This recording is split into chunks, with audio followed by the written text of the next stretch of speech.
So you've got a small kitchen. Maybe you feel like this is as much counter space as you have and you only have 2 cabinets and drawers to work with.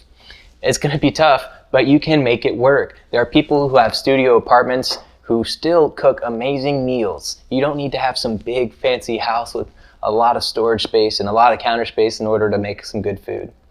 Now, we didn't have the smallest kitchen that there ever was, but we had a galley kitchen in our apartment that was pretty small, and we made it work. We actually made some really impressive meals and threw multiple parties out of it.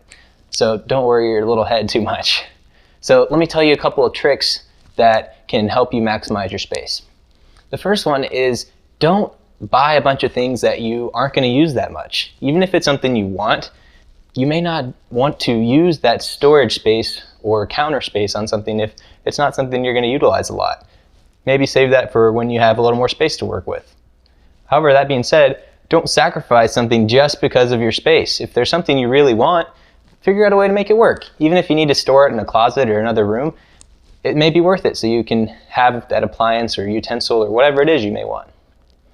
Second, don't buy in bulk. This may seem obvious, but don't go buy a whole bunch of paper products and a whole bunch of food if you don't have the space to put it. Buy what you need, and you can store some things obviously, but don't go buy 74 rolls of paper towels if you don't have a good spot for them to go. Third, don't be afraid to use the open as your storage. It can even look kind of like decoration.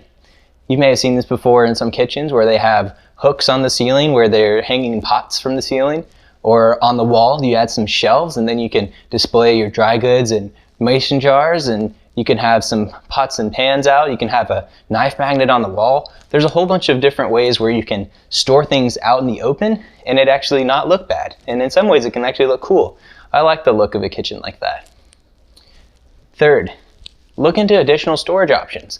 When we had that galley kitchen, one thing we had was this roll-away storage container, not storage container, roll-away counter basically. The top was a butcher block, so we could use that as a prep area and even as a cutting board. And the bottom was 2 drawers and 2 cabinets, which were great for us storing things in. So when we needed that, when we were cooking, we rolled it over and we did what we needed, and then we cleaned it off and rolled it back up against the wall out of the way.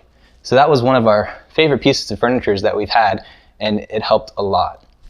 Lastly, look online. There's a lot out there, a lot of people who live in small spaces and make it work. So go get some inspiration online, and hopefully with some of these tricks, you'll be able to maximize your kitchen.